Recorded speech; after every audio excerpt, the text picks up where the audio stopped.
Kumusta po sa inyong lahat? Ako po si Dr. Renato Bagani at ngayon ay ating susuriin ang isang napakahalagang paksa, ang mansanas at ang epekto nito sa ating mga kidney. Marahil ay araw-araw ninyong iniisip na pinoprotektahan ninyo ang inyong kalusugan sa pamamagitan ng pagkain ng mansanas tuwing umaga. Kung ganoon nga, sandali po nating itigil ang inyong ginagawa at makinig sa akin. Ang mansanas na iniisip ninyong ginto at kinakain ninyo ng buong pag-iingat ay maaaring tahimik na sumisira sa inyong mga kidney sa mismong sandaling ito, nagiging isang nakamamatay na lason. Marami sa atin ang matibay na naniniwala sa lumang kasabihan na mansanas sa umaga ay gintong mansanas at kinakain ito bilang bahagi ng kanilang pang-araw-araw na nakasanayan. Ngunit, mga kababayan, sa sandaling umabot kayo sa edad na 60, ang sitwasyon sa loob ng ating katawan ay ganap na nagbabago at napakasakit ng pagbabagong ito. Ang malusog na ugali na nagbibigay buhay sa ating kabataan ay maaaring maging isang nakakatakot na banta sa ating mga kidney na matanda at mahina na ngayon, parang isang ticking time bomb na maaaring sumabog anumang oras. Mayroon pa ba kayong seryosong napag-isipan kahit minsan ang nakakatakot na katotohanan na ang isang partikular na paraan ng pagkain ng mansanas o isang maliit na ugali ay maaaring sirain ang inyong mga kidney sa loob lamang ng 3 araw na maging dahilan upang hindi na ito makarecover? Ngunit bakit hindi ito ibinabalita ng mundo at ng napakaraming health media sa inyo ng detalyado at may babala tungkol sa nakamamatay na panganib? Ngayon, sa video na ito mula sa isang araw para sa Malusog na Kidney Channel, ibabahagi ko sa inyo ang 3 nakamamatay na babala na tahimik na ipinapadala ng mansanas sa inyong katawan na nagbabanta sa inyong buhay, kasama ang tamang paraan ng pagkain nito na parang himala upang muling buhayin ang inyong mga kidney na nagsimula ng masira, lahat ng walang anumang kulang. Bago tayo magsimula sa ating pag-uusap, pakiusap po, pindutin ninyo ang subscribe at like button sa ibaba ng video. Ang maliit na pagsuporta at pagkilos na ito mula sa inyo na nag-subscribe sa isang araw para sa Malusog na Kidney Channel ay magiging pinakamatatag na life raft at kaligtasan upang maprotektahan ang inyong mahalagang buhay at mapanatili ang kalusugan ng inyong mga kidney habang buhay. Ibinabahagi ko rin po ang video na ito hindi lamang sa inyo, kundi pati na rin sa inyong minamahal na mga magulang at mahahalagang kaibigan sa pamamagitan ng social media. Mula ngayon, isisiwalat ko ng detalyado ang nakakagulat na katotohanan at ang mga nakakatakot na lihim na hindi pa nasasabi ng sinuman kung bakit ang inyong mga simpleng gawi sa pagkain na inyong inulit ng walang pag-aalinlangan ay tahimik na sumisira sa inyong mga mahalagang kidney. Hindi ninyo dapat ipagwalang bahala ang katotohanan na ang dahilan kung bakit pakiramdam ninyo ay namamaga ang inyong katawan kamakailan at kung bakit puno ng bula ang inyong ihi tuwing umaga ay maaaring dahil sa inyong pang-araw-araw na ugali sa pagkain ng mansanas. Ang video na ito ngayon ay higit pa sa simpleng pagbibigay ng impormasyon. Ito ay isang napakaseryoso at mahalagang babala na magtatakda ng kalidad ng inyong natitirang buhay. Ngayon mismo, sinisimulan natin ang mahalagang oras na iyon na lubos na magpapahaba sa buhay ng inyong mga kidney at magtatakda ng isang masigla at malusog na pagtanda. Mga kababayan, paano po natin nakita ang mansanas sa buong buhay natin? Hindi ba't namuhay tayo na naniniwala sa kaibuturan ng ating puso na ang isang mansanas sa umaga ay ginto, ang isang mansanas sa tanghali ay pilak, at ang isang mansanas sa gabi ay tanso, na parang ito ang ganap na katotohanan ng buhay? Para sa ating mga Pilipino, ang mansanas ay higit pa sa isang masarap na panghimagas. Ito ay may mas malalim na kahulugan. Ito ay isang mahalagang regalo na maingat na pinipili tuwing pista opisyal, at ito ay isang mainit na pagmamahal na hawak sa kamay ng isang tao kapag bumibisita sa isang may sakit. Mula pa sa aking pagkabata, lumaki ako na nakakaramdam ng kalakasan sa pagkain ng isang malutong at matamis na hiwa ng mansanas na maingat na binalatan ng aking ina. Malamang na sa loob ng maraming dekada, inisip ninyo na ang pagkain ng mansanas tuwing umaga para sa kalusugan ng inyong minamahal na pamilya o para sa pagpapanumbalik ng inyong sariling lakas ang pinakamahusay na birtud sa kalusugan. Sa napakaraming media, tulad ng telebisyon at pahayagan, ang mansanas ay palaging pinupuri dahil sa pagpigil sa sakit sa puso, paglilinis ng balat, at paglutas ng matinding paninigas ng dumi. Kaya malamang na naniniwala kayo ng walang pag-aalinlangan na ang mas maraming mansanas na kinakain ninyo, mas mabuti ito para sa inyong mga kidney. Ngunit, mga kababayan, mayroong isang nakakatakot na bitag na hindi natin dapat palampasin dito. Iyon ay ang katotohanan na ang ating katawan ay ganap na nagbago sa paglipas ng panahon. Ang inyong puso ay maaring mainit pa rin at kabataan, ngunit ang mga panloob na organo sa kaibuturan ng inyong katawan, lalo na ang inyong mga kidney na nagtrabaho ng walang tigil sa buong buhay ninyo, ay hindi na malakas at matibay tulad ng dati. Sa inyong kabataan, sa edad na 20 o 30, ang inyong katawan ay may kakayahang iproseso ang labis na dami ng asukal at potassium kahit kumain kayo ng ilang mansanas ng sabay-sabay. Ngunit sa sandaling umabot kayo sa edad na 60 o 70, ang inyong mga kidney ay pumasok na sa hindi maiiwasang yugto ng pagtanda. Ito ay parang isang lumang makina na ang mga piyesa ay nasira na, at gaano man karaming langis ang ilagay ninyo, maririnig pa rin ang kalampag at labis na karga. Ngunit nananatili pa rin tayong naniniwala sa mga lumang kasabihan na mabuti para sa katawan at kumakain ng mansanas nang walang paghahanda gamit ang parehong ugali ng ating kabataan sa edad na 20. Ang nakakatakot na pagmamatigas na ito at ang kakulangan ng tumpak na impormasyon ang siyang tahimik na sumasakal sa inyong mga kidney, na siyang pinakamahalagang organ na dapat ninyong pahalagahan sa mundo. Bakit natin nakalimutan sa mahabang panahon na gaano man kabuti ang isang pagkain, maaari itong maging isang nakamamatay na lason depende sa oras, lugar at kasalukuyang kondisyon ng ating katawan. Masakit at malungkot tanggapin na ang inyong maingat na ginawa para sa kalusugan ay sumisira pala sa inyong minamahal na katawan. Ngunit, kung sa sandaling ito ay hindi ninyo buong tapang na sirain ang balangkas ng mga paniniwala na inyong pinaniniwalaan, ang inyong mga kidney ay maaaring mawalan ng pagkakataong makapagpahinga at tuluyang huminto sa paggana. Ngayon, buong puso kong nais na detalyadong ipaliwanag ang bawat isa, kung ano ang mali, at kung bakit kailangan nating ganap na baguhin ang ating paraan upang ang inyong mahalagang pagsisikap ay hindi masayang.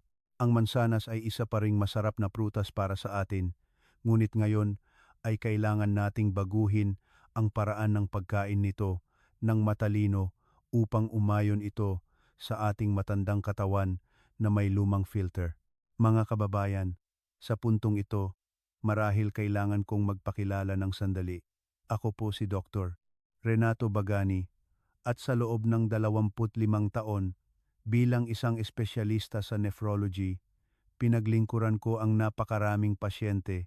Mayroon lamang akong isang dahilan kung bakit ako nakatayo sa harap ninyo ngayon sa channel na Isang Araw para sa Malusog na Kidney na may medyo matinding tono, dahil malinaw ko pa ring naaalala ang masakit na luha at pagsisisi na ibinuhos ng 10,000 matatandang pumasok sa aking klinik sa loob ng nakaraang 25 taon. Ang kanilang nanginginig na mga boses na nagtatanong, "Doktor, hindi po ako umiinom o naninigarilyo sa buong buhay ko, at maingat lamang po akong kumakain ng mga pagkain na mabuti sa katawan. Ngunit bakit po nagkaganyan? Ang aking mga kidney ay nananatili pa rin sa aking tenga."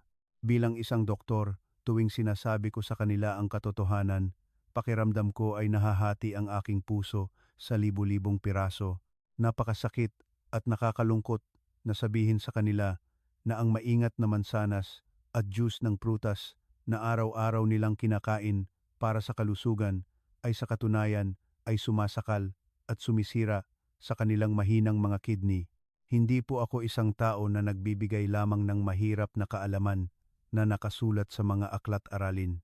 Ako po ay isang eksperto na naglaan ng buong buhay sa pag-aaral kung paano tahimik na sinisira ng mga gawi sa pagkain ng mga Pilipino ang mga kidney at kung paano muling mabubuhay ang mga sirang organo na iyon sa pamamagitan ng napakaraming klinikal na karanasan at datos. Ang kuwentong ibabahagi ko sa inyo ngayon ay hindi po basta-bastang impormasyon na madalas ninyong maririnig kahit saan. Ito ay mahalagang karunungan, parang buhay mismo, na nakuha sa pamamagitan ng pagdurusa at luha ng napakaraming pasyente.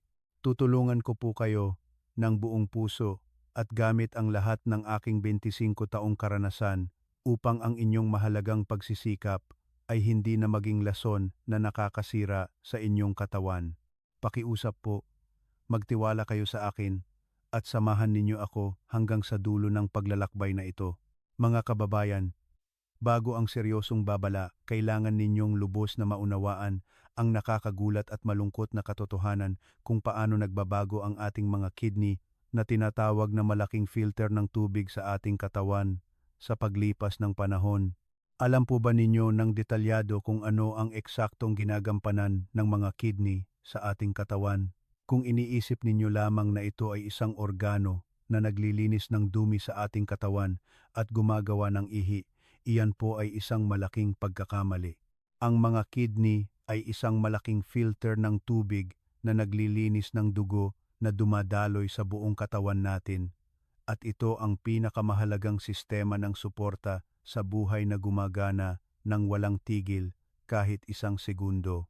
Ito ay isang napakabuti at mahalagang organo na naglilinis ng lahat ng uri ng lason mula sa pagkain at tubig na kinakain natin araw-araw hanggang sa napakaraming lason sa hangin na pumapasok sa ating baga tuwing humihinga tayo.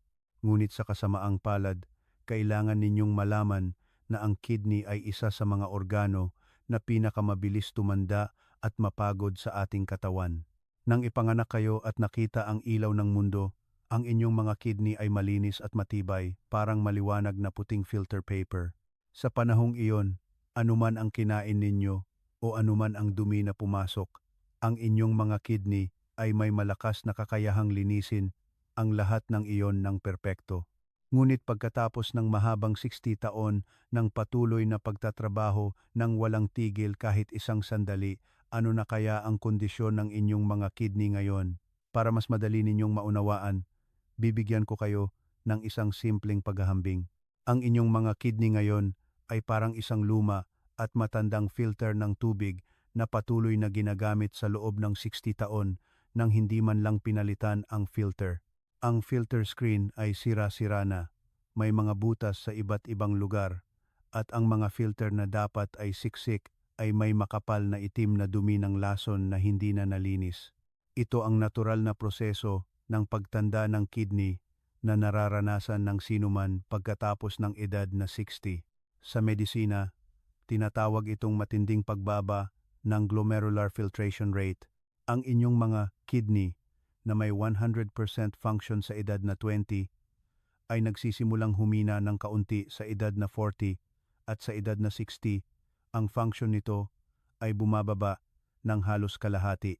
Sa madaling salita, nang kayo ay bata pa, kaya ng inyong mga kidney na iproseso ang 3 o 4 na mansanas. Ngunit sa inyong edad ngayon, kahit kalahating mansanas lamang ang kainin ninyo, ang inyong mga kidney ay nahihirapan na at sumisigaw.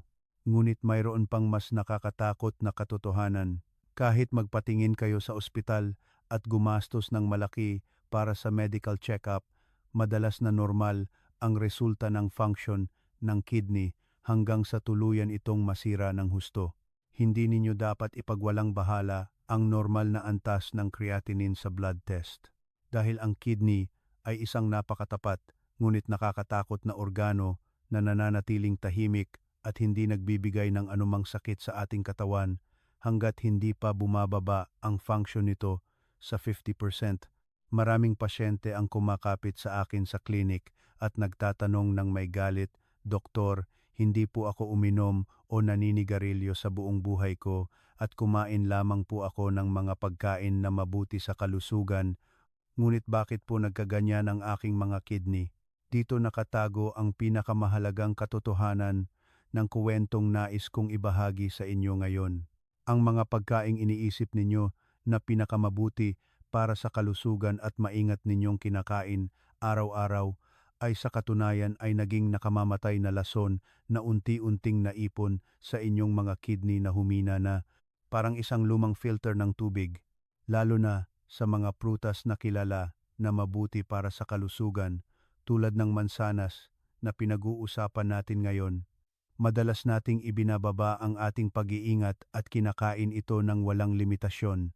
Ngunit tulad ng isang luma at baradong filter ng tubig na patuloy na binubuhusan ng dumi na sa huli ay sumasabog o tuluyang barado, ang pagbuhos ng labis na dami ng asukal at potassium sa matatandang kidney ay magiging sanhi ng paghinto nito sa paggana.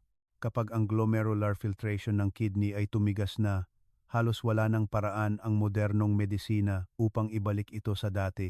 Isipin ninyo, kung ang dugo na dumadaloy sa inyong mga ugat ay hindi malinis na tubig, kundi parang malagkit na tubig asukal, gaano kaya kahirap para sa mga kidney na linisin ang dugo na iyon?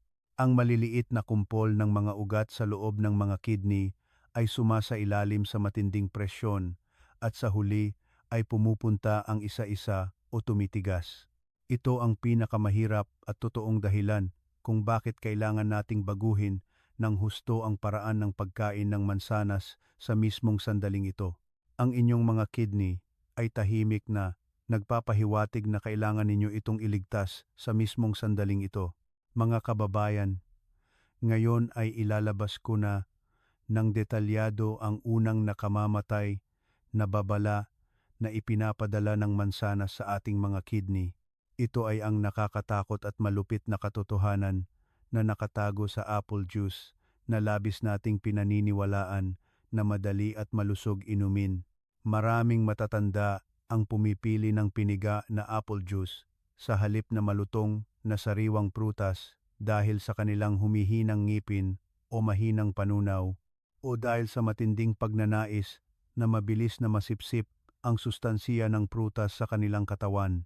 Lalo na napakaraming tao ang umiinom ng piniga na apple juice na ipinadala ng kanilang mga anak na may paggalang tuwing pista opisyal o kaarawan na iniisip na ito ay gamot at maingat na inilalagay ito sa walang laman na tiyan tuwing umaga.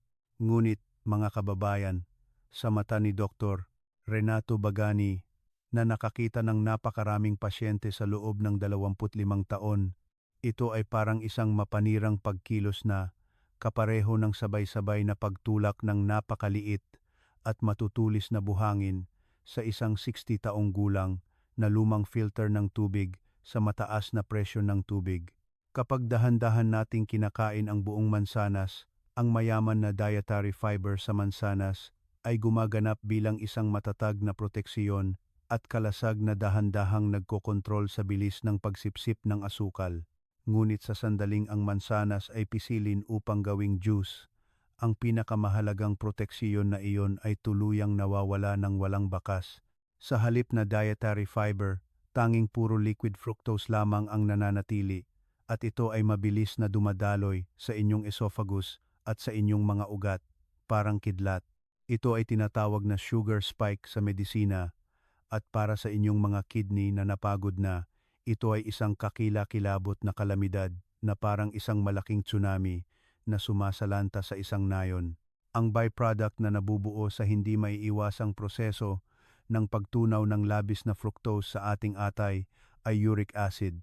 Ang uric acid na ito ay hindi nakikita ng ating mga mata, ngunit kung titingnan natin ng napakadetalyado sa ilalim ng mikroskopyo, ito ay parang maliliit at matutulis na piraso ng salamin o matutulis na talim ng kutsilyo.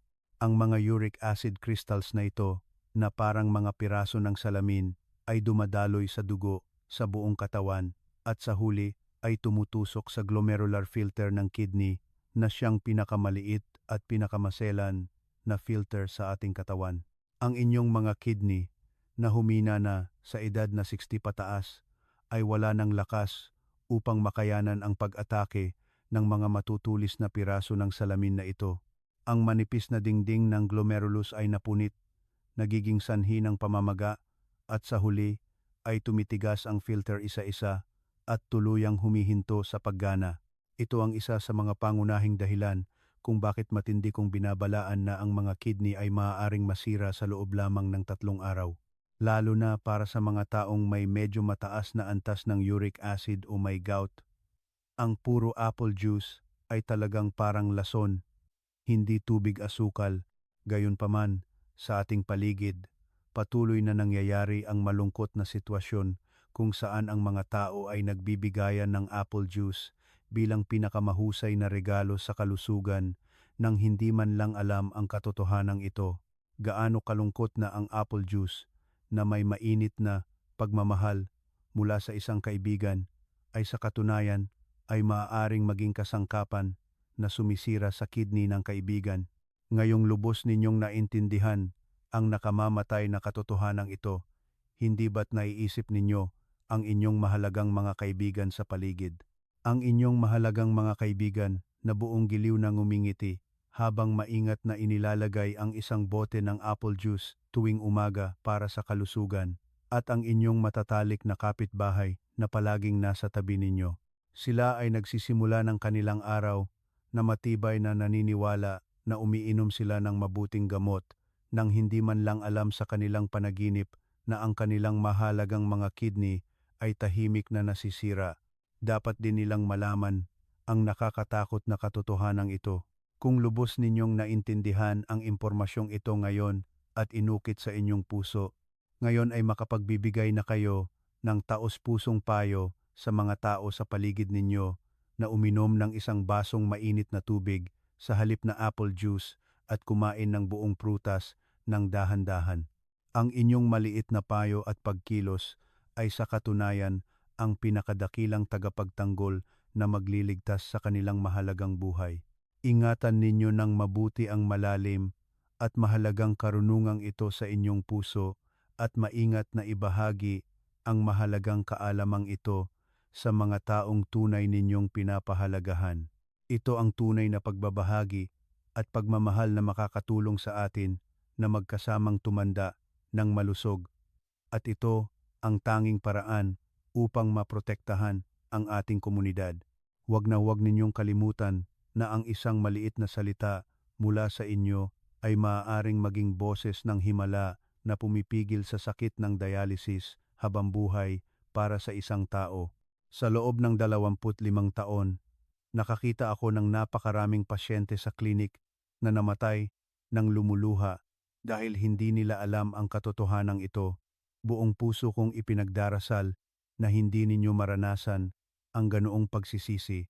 Ngayong malinaw na nating nakumpirma ang unang babala na nakatago sa apple juice, lumipat tayo sa pangalawang babala na mas nakakagulat at hindi sinasadyang ginagawa natin.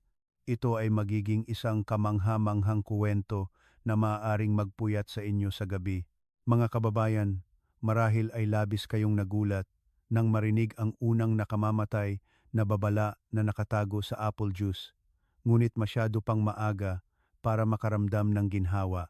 Ngayon ay ilalabas ko sa inyo ang mas lihim at nakakatakot na pangalawang babala na ipinapadala ng mansanas sa ating mga kidney. Ito ay tungkol sa malupit na pag-atake ng mansanas sa inyong mga kidney at blood pressure kapag kinakain ninyo ito ng huli sa gabi. Marahil ay narinig na ninyo minsan ang kasabihang mansanas sa gabi ay lason na mansanas, ngunit walang sinuman ang tumpak na nagpaliwanag kung bakit ang mansanas sa gabi ay tinatawag na lason, at lalo na kung bakit ito ay nakamamatay sa mga kidney ng mga matatanda na 60 pataas. Ngayon ako, si Dr. Renato Bagani, ay ilalabas ng detalyado ang nakakagulat na dahilan gamit ang lahat ng aking 25 taong klinikal na karanasan. Ang mga organo sa ating katawan ay nagpapahinga sa gabi, lalo na ang ating mga kidney, na siyang filter ng tubig sa ating katawan ay dapat na magpahinga at maglinis sa sarili, na pinapaliit ang paggalaw nito sa gabi. Ang katawan ng isang malusog na tao ay natural na bumababa ang blood pressure ng 10% hanggang 20% sa gabi habang natutulog kumpara sa araw. Ito ay tinatawag na dipping phenomenon sa medisina at ito ay isang napakahalagang sistema ng suporta sa buhay na nagpoprotekta sa mga kidney mula sa labis na karga sa buong magdamag. Ngunit sa sandaling kumain kayo ng isang hiwa ng mansanas, pagkatapos ng hapunan o bago matulog, iniisip na ito ay mabuti para sa inyong katawan. Ang mapayapang oras ng pagpapahinga na ito ay nagiging parang impyernong oras ng pagtatrabaho sa gabi.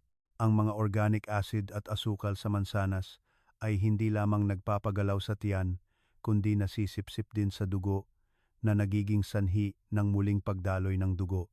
Ang inyong mga kidney na lumang filter ng tubig na lubhang napagod na ay kakailanganing pilit na gumising muli at magsimula ng matinding pagtatrabaho upang linisin ang asukal at dumi na biglang pumasok. Sa prosesong ito, ang blood pressure na dapat ay manatiling mababa sa gabi ay sa halip ay tumataas at ito ang dahilan ng nocturnal hypertension na mabilis na sumisira sa mga kidney. Ang maliliit na ugat sa loob ng mga kidney ay nagdurusa sa mataas na presyon sa buong magdamag at sa huli ay pumupunta ang isa-isa o tumitigas. Isipin ninyo, ano ang pagkakaiba nito sa isang matandang manggagawa na pagod sa pagtatrabaho sa araw, pagkatapos ay pinapasan muli ng mabibigat na karga at pinipilit na magtrabaho ng walang tulog sa gabi. Kung ito ay uulitin sa loob ng ilang araw, ilang buwan at ilang taon, ang inyong mga kidney ay sa huli ay tahimik na masisira. Lalo na para sa mga taong madalas nagigising sa gabi dahil sa madalas na pag-ihi pagkatapos kumain ng mansanas sa gabi, ang inyong mga kidney ay nagpapadala na ng huling senyales ng paghingi ng tulong. Ang mga kidney ay hindi makapagpapahinga sa gabi at patuloy na gumagawa ng ihi na nakakaistorbo sa inyong pagtulog at dahil dito, mas pagod kayo sa araw at ang blood pressure ay hindi nakokontrol na nagiging isang bisyo. Ito ang dahilan kung bakit ang mga pasyente na nakilala ko sa klinik na kumakain ng mansanas tuwing gabi ay may partikular na masamang resulta sa function ng kidney. Ngunit, mga kababayan, hindi lamang kayo ang dapat makaalam ng nakakatakot na katotohanan ito. Sa mismong sandaling ito, ang inyong asawa o ang inyong mahal na mga anak ay maaaring nakaupo sa sala pagkatapos ng hapunan kumakain ng mansanas nang walang pag-aalinlangan. Gaano kaya kasakit ang inyong puso kapag nalaman ninyo na ang pagkilos na ginawa ninyo upang protektahan ang kalusugan ng inyong minamahal na pamilya ay sa katunayan ay nagpapahirap sa kanilang mga kidney sa buong magdamag. Kaya't buong puso akong nagmamakaawa sa inyo. Kung naintindihan ninyo kung gaano kadelikado ang pagkain ng mansanas sa gabi, pagkatapos panoorin ang video na ito, ibahagi ninyo agad ang video na ito sa inyong minamahal na pamilya at mahahalagang kaibigan sa pamamagitan ng social media. Ang isang salita lamang na babala na ang isang hiwa ng mansanas sa gabi ay maaaring magpataas ng blood pressure ng inyong pamilya at sumira sa kanilang mga kidney ay magiging pinakamalaking regalo na makakapagligtas sa inyong mahalagang mga tao mula sa habambuhay na pagdurusa ng dialysis. Ang pagbabahagi ng katotohanan ito sa pamilya at magkasamang pangako na kumain lamang ng mansanas sa umaga ay ganap na magpapabago sa kapalaran ng kalusugan ng inyong pamilya. Huwag ninyong kalimutan na ang isang beses ninyong pagbabahagi ay maaaring maging isang lifeline para sa isang tao. Ngayong nakumpirma na natin ang pangalawang babala tungkol sa panganib ng oras ng pagkain ng mansanas, lumipat tayo sa huling at pinakanakakagulat, pangatlong babala. Ito ay tungkol sa pinakamadalas ninyong pagkakamali sa paraan ng pagkain ng mansanas. Hindi po ba ninyo naririnig ang sigaw ng inyong glomerular filter? Kailangan na nating harapin ang malupit na katotohanan na nakatago sa likod ng pangalan na pagtanda. Ang mga maikling sandali sa gabi kung saan tumataas ang blood sugar at blood pressure ay sa huli ay maaaring maging dahilan upang gugulin ninyo ang inyong pagtanda sa kama. Sa loob ng 25 taon, nasaksihan ko ang pagkamatay at pagdurusa ng napakaraming pasyente at lubos kong naramdaman kung gaano kalaking trahedya ang maaaring idulot ng isang maliit na ugali. Pakiusap po, huwag ninyong ipagwalang bahala ang aking taos-pusong babala na ito bilang simpleng impormasyon. Ngayon na ang oras upang bigyan ng mainit na pahinga ang inyong mga kidney na nagtrabaho ng walang tigil sa araw at gabi. Sa halip na mansanas sa gabi, aliwin ninyo ang inyong katawan ng isang basong mainit na tubig. Iyan ang pinakamadali at pinakadakilang pagpapakita ng pagmamahal na magliligtas sa mga kidney. Buong puso kong ipinagdarasal na magbahagi ang inyong pamilya ng video na ito at magkasamang maging malusog. Ngayon, lumipat tayo sa napakahalagang ikatlong babala. Mga kababayan, ngayong nalaman ninyo ang nakakatakot na nocturnal hypertension na idinudulot ng mansanas sa gabi sa ating mga kidney. Ngayon ay ilalabas ko na sa inyo ang huling pinakanakakagulat at malupit na ikatlong babala. Ito ay ang katotohanan tungkol sa lason na dumi na nakatago sa balat ng mansanas, artificial wax at natitirang pestisidyo na ating pinipilit na kainin upang lubos na masipsip ang sustansiya ng mansanas. Maraming eksperto sa kalusugan ang nagsasabing mas mataas ang nutritional value ng mansanas kapag kinakain kasama ang balat. Ngunit, mga kababayan, ganap na magkaiba ang pananaw ni Dr. Renato Bagani na nakakita ng napakaraming klinikal na datos sa loob ng 25 taon bilang isang espesyalista sa nephrology.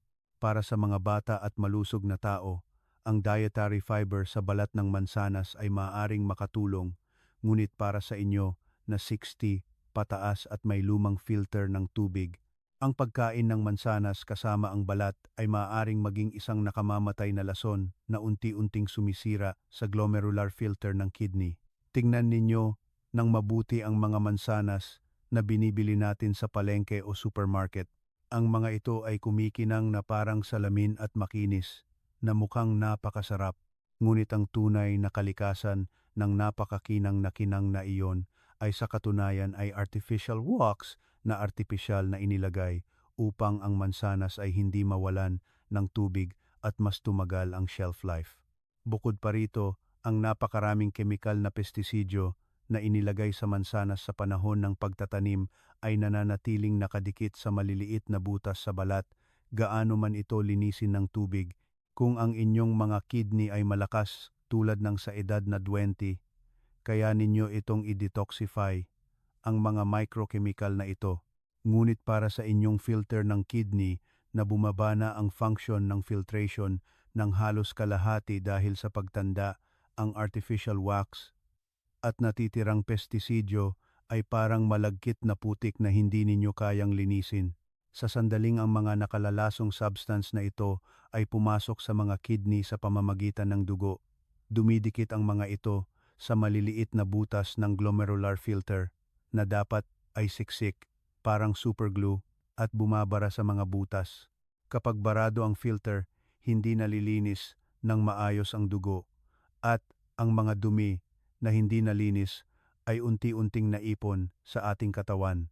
Ang mga kidney ay pilit na pinatataas ang blood pressure upang itulak ang dugo upang subukang tanggalin ang baradong filter, at sa prosesong iyon, pumupunta ang maliliit na ugat at mabilis na nasisira ang mga kidney.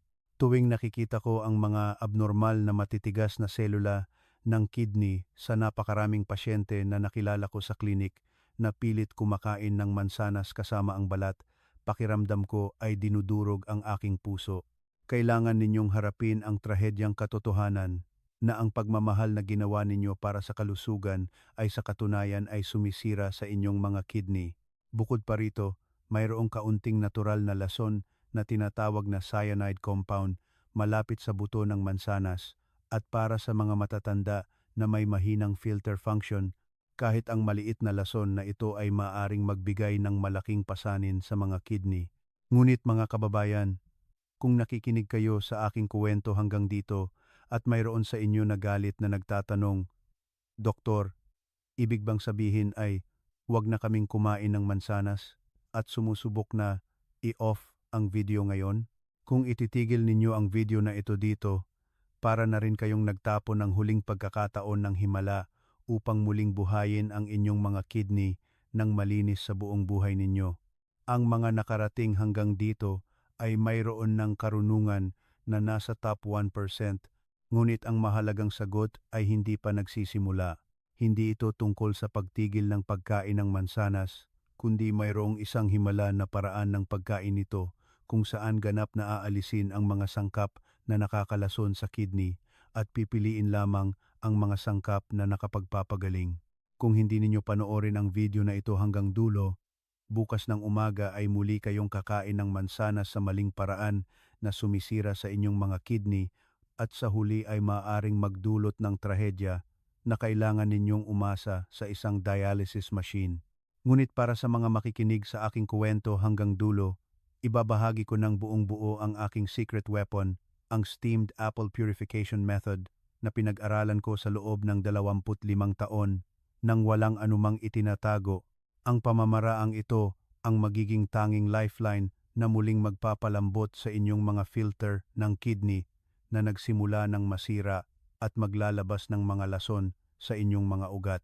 Kaya't pakiusap po, itigil ninyo ang pagmamadali at mag-focus kayo sa aking boses sa loob lamang ng ilang minuto para sa inyong natitirang buhay at sa mahalagang buhay ng inyong mga kidney. Ang inyong patuloy na panonood ang magiging dahilan upang gugulin ninyo ang inyong pagtanda sa isang masiglang parke, hindi sa kama ng ospital. Ngayon, ilalabas ko na ang himala na tamang paraan ng pagkain at ang recipe ng pinakuluang mansanas na lulutas sa lahat ng mga panganib na ito sa isang iglap at magpapabalik sa kabataan ng inyong mga kidney. Mga kababayan, lubos akong nagpapahayag ng paggalang sa inyong napakagaling na pasensya at matinding pagnanais para sa kalusugan na nakinig sa aking boses nang hindi sumusuko hanggang sa dulo. Ngayon, ilalabas ko na ng detalyado ang steamed apple purification method na siyang pinakatuktok ng aking 25 taong pag-aaral na muling magpapalambot sa inyong luma at pagod na filter ng kidney at maglalabas ng mga lason na naipon sa inyong mga ugat. Malamang ay nagtataka kayo kung bakit kailangang pakuluin ang mansanas. Ang dahilan ay napakalinaw. Sa sandaling pakuluin ang mansanas sa mataas na temperatura, nawawalan ng lakas at nawawala ang matigas na dietary fiber at natitirang lason sa balat na nagbibigay ng pasanin sa lumang kidney. Sa halip, ang pectin, isang kapaki-pakinabang na sangkap na tumutulong sa detox at naglilinis ng mga ugat, ay nagiging mas puro mula 8 beses hanggang sa napakalakas na 10 beses. Ang pinakuluang mansanas na ito ay gumaganap bilang isang natural na panlinis na dahan-dahang dumadaloy sa pagitan ng mga Ngayon, sasabihin ko sa inyo ang recipe ng himala na pinakuluang mansanas na muling magpapabuhay sa mga kidney ng sunod-sunod. Kaya't huwag ninyong palampasin ang anuman at tandaan ng mabuti. Ang unang hakbang ay ang pinakapangunahing masusing paglilinis. Tulad ng nabanggit ko kanina, maraming artificial wax at pestisidyo ang nakadikit sa balat ng mansanas. Upang ganap na maalis ito, ibabad ang mansanas sa tubig na may maraming suka o baking soda sa loob ng mga 10 minuto. Pagkatapos, hugasan ito ng napakalinis sa umaagos na tubig hanggang sa marinig ang tunog ng paglinis, na siyang unang respeto para sa mga kidney. Ang pangalawa ay ang ganap na pag-alis ng bahagi na may lason. May natural na lason na tinatawag na cyanide compound na nakatago malapit sa buto ng mansanas, kaya't tiyakin na malaki ang pagputol sa buto at hiwain ang mansanas ng manipis at madaling kainin. Ang pangatlong hakbang ay ang pagpapasingaw na siyang puso ng recipe na ito. Kapag nagsimulang kumulo ang tubig sa steamer, ilagay ang manipis na hiwa ng mansanas at pagkatapos, pakuluan ito ng maingat sa malakas na apoy sa loob ng 5 minuto pagkatapos ay hinaan ang apoy at pakuluan muli sa loob ng mga 5 minuto. Kumpleto na ito kapag ang mansanas ay nagiging transparent at dilaw ang kulay at napakalambot na madaling durugin ng kutsara. Dito, kung nais kong magdagdag ng isang espesyal na sikreto ni Dr. Renato Bagani, maglagay ng kaunting cinnamon powder sa ibabaw ng pinakuluang mansanas. Ang cinnamon ang pinakamahusay na kombinasyon na nagpapataas ng temperatura ng malamig na kidney upang matulungan ang sirkulasyon ng dugo at lubos na mapabuti ang filtration function ng kidney. Ang ganitong paraan ng paghahanda ng pinakuluang mansanas ay dapat na kainin ng dahan-dahan bilang pamalit sa almusal habang mainit pa. Ang malamig na prutas ay nagpapaliit ng mga ugat sa kidney, ngunit ang mainit na pinakuluang mansanas ay nagiging isang himala na gamot na nagbubukas ng pinto ng mga kidney upang ilabas ang mga lason. Mga kababayan, ang pamamaraang ito ay hindi lamang isang pagkilos ng pagkain. Ito ang pinakamahalagang regalo para sa inyong mahalagang mga kidney na naghirap at nag-alay ng kanilang sarili para sa inyo sa loob ng nakaraang 60 taon. Ngayon, kung lubos ninyong naintindihan ang kamangha-manghang benepisyo at siyentipikong prinsipyo ng pinakuluang mansanas sa pamamagitan ng video na ito, kailangan ninyong kumilos agad ng walang pag-aalinlangan. Ang isang maliit na desisyon na ito ay magliligtas sa inyong mga kidney na nasisira at ganap na magpapabago sa inyong natitirang buhay.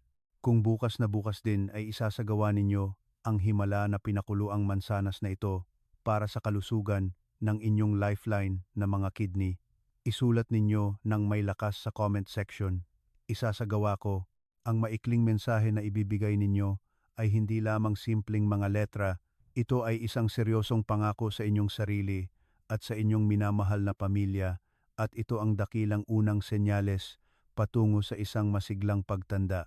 Buong puso kong babasahin ang bawat isa sa inyong matapang na mga pangako at ipagdarasal at susuportahan ko kayo upang muling huminga ng malusog ang inyong mga kidney at mamulaklak ang ngiti sa inyong mga labi. Lubos kayong karapat-dapat na maging malusog at ang lakas na iyon ay nagsisimula ngayon sa dulo ng inyong mga daliri. Ngayon, bilang pangwakas na pagtatapos ng video, susumahin natin ang mga pangunahing punto na hindi natin dapat kalimutan sa buong buhay natin. Mahal na mga kababayan, sa pagtatapos ng mahabang paglalakbay na ito ngayon, nakakaramdam ako ng matinding damdamin. Naniniwala ako na lubos ninyo nang naintindihan kung gaano kalaki ang bigat ng isang hiwa ng mansanas na ating pinagwalang bahala ng walang pag-aalinlangan sa ating mahalagang mga kidney. Ngayon, inaalok ko sa inyo ang huling parang himala na pangako ng 3 araw. Sa unang araw na magsisimula bukas, itapon ninyo ang apple juice na parang lason at gisingin ang umaga sa isang basong mainit na tubig. Sa ikalawang araw, itigil ninyo ang mansanas sa gabi na nagpapahirap sa inyong mga kidney sa buong magdamag at bigyan ng tunay na pahinga ang inyong mga organo. At sa huling, ikatlong araw, linisin ninyo ng malambot ang lumang filter gamit ang steamed apple recipe na ibinahagi ko. Ang maikling 3 araw na ito ay maaaring maging isang mahalagang sangandaan sa buhay na magpapabago sa kapalaran ng dialysis habang buhay para sa isang tao. Bukod pa rito, isipin ninyo ang ating mahalagang mga magulang na sa mismong sandaling ito ay naniniwala pa rin na ang apple juice ay gamot at iniinom ito. Hinihikayat ko kayo na tawagan agad ang inyong minamahal na mga magulang upang ibahagi ang katotohanan ito at magpakita ng dakilang paggalang sa paghahanda ng pinakuluang mansanas sa kanila ngayong weekend. Ang natutunan ko sa loob ng 25 taon sa pagmamasid sa pagkamatay at pagdurusa ng napakaraming pasyente ay ang malupit na katotohanan na ang pagsisisi pagkatapos mawala ang kalusugan ay hindi na mababalik. Buong puso kong ipinagdarasal na hindi kayo at ang inyong pamilya ay lumuha ng ganoong kapait na luha. Kung ang video na ito ngayon ay nagbigay ng maliit na epekto sa inyong puso, mangyaring mag-subscribe at mag-like at simulan ang isang paglalakbay sa isang malusog na kinabukasan kasama ako. Maraming salamat sa pagbibigay ng inyong pansin sa aking boses sa mahabang panahon. Ako, si Dr. Renato Bagani, ay palaging susuporta at ipagdarasal kayo hanggang sa araw na lahat kayo ay masiglang ngumingiti kasama ang inyong mga mahal sa buhay sa berdeng bukirin, hindi sa ospital. Taos puso ko kayong minamahal ngayon at palagi.